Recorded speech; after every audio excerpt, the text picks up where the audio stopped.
Today tayo yung nagbabalik for our second segment at kasama pa rin natin syempre sila Ma'am Jane and Sir Rona.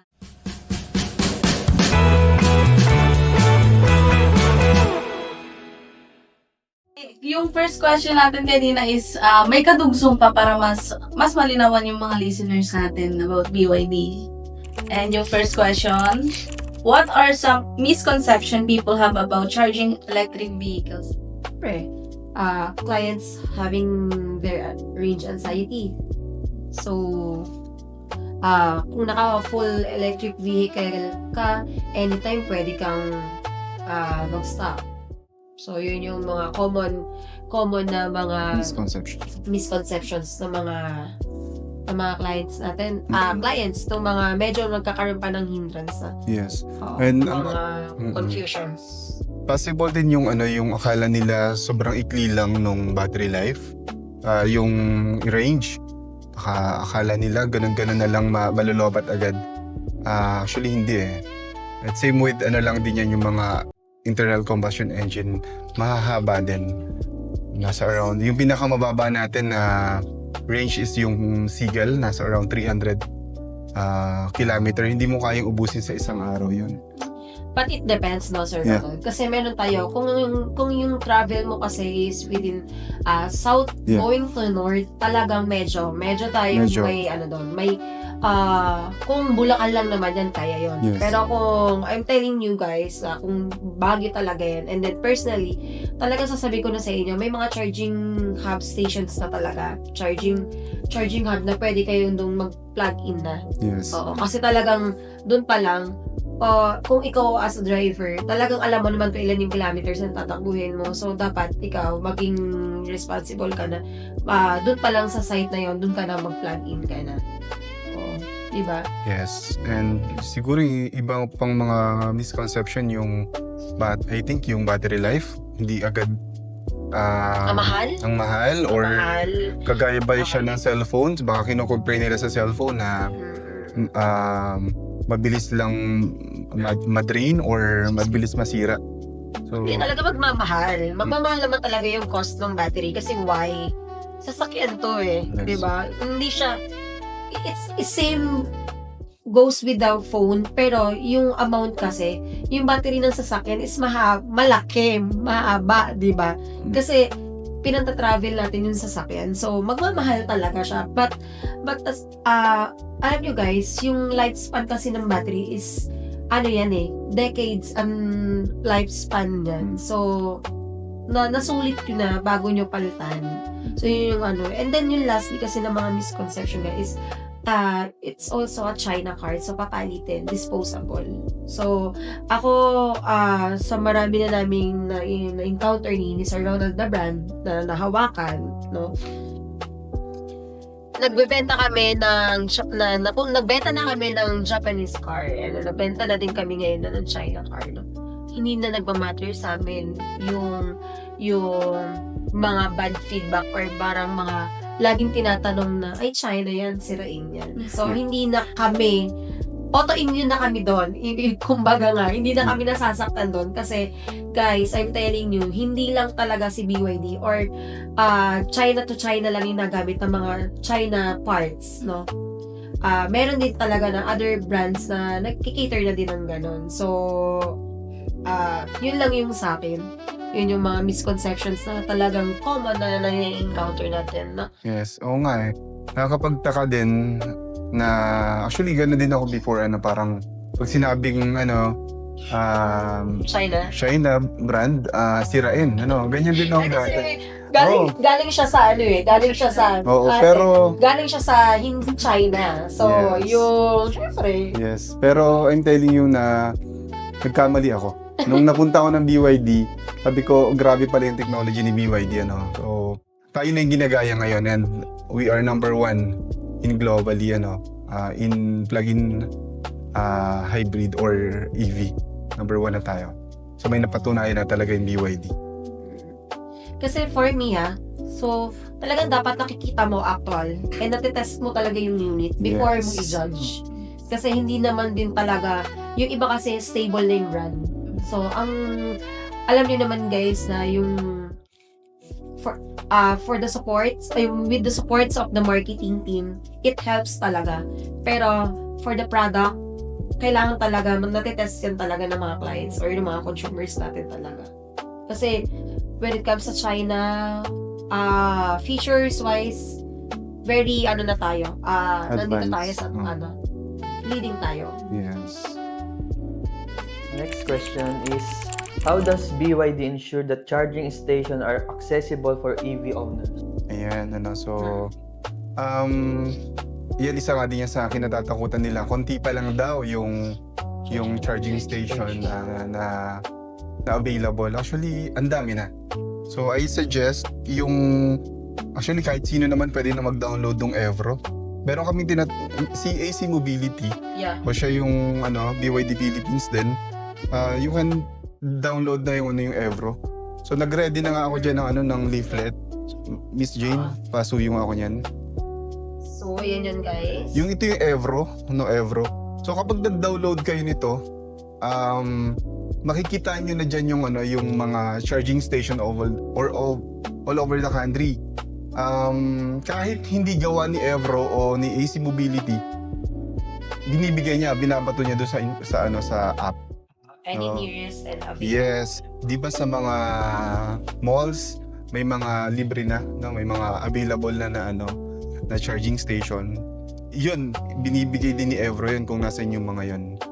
So, napakarami na talaga. At etong maganda, si AC Mobility committed siya may tie-up with sa Department of Energy.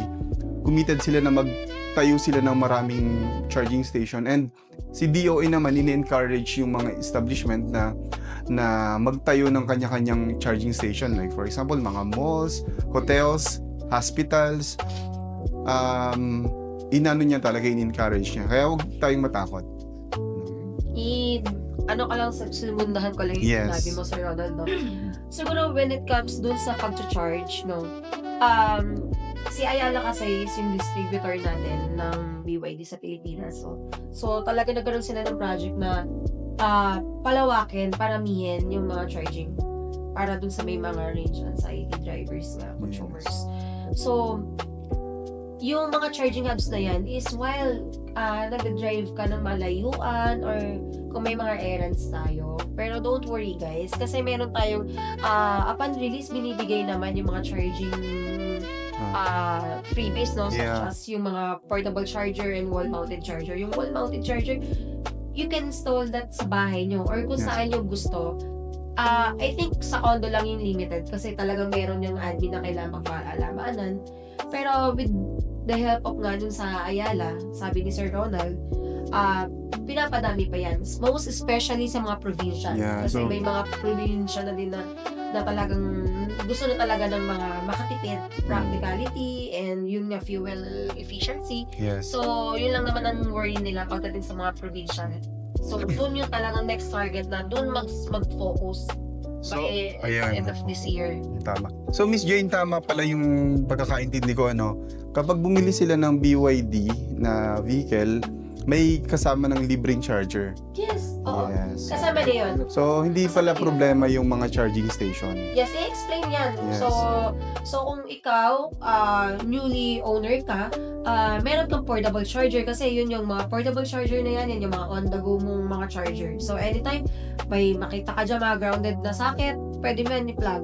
Yeah. Yan. Pero yung wall-mounted charger, sa bahay mo, sa garahe mo, charge mo yan. Kung ayaw mo talagang i-charge yung sasakyan mo sa labas, sa bahay lang, okay lang yan. Ibig sabihin, Miss Jane, kahit pumunta sila ng probinsya nila, may dala silang charger? Yes. Okay. So, hindi Yun pala yung problema mga talaga. Okay. So, yun yung kagandahan sa mga units natin.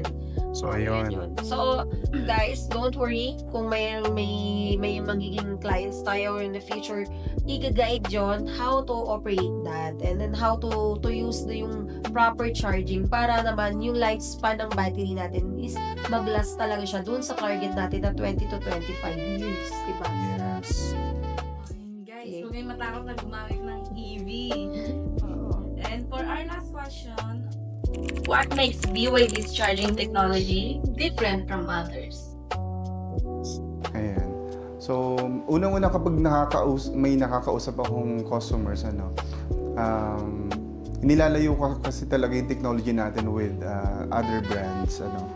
Like for example, yung ang tinatawag nating DMI or yung hybrid natin, compare sa ibang traditional hybrid, malayo na talaga si BYD. Before kasi yung hybrid nila or mga electric vehicle nila, nagsiswitch pa yung battery at yung EV. Yung electric vehicle nila o yung battery nila nasa around intended for traffic lang talaga yung mga hybrid nila. Nasa around 2 kilowatt lang yung battery capacity. Hindi gaya nitong sa atin sa BYD, malalaki talaga yung battery capacity natin.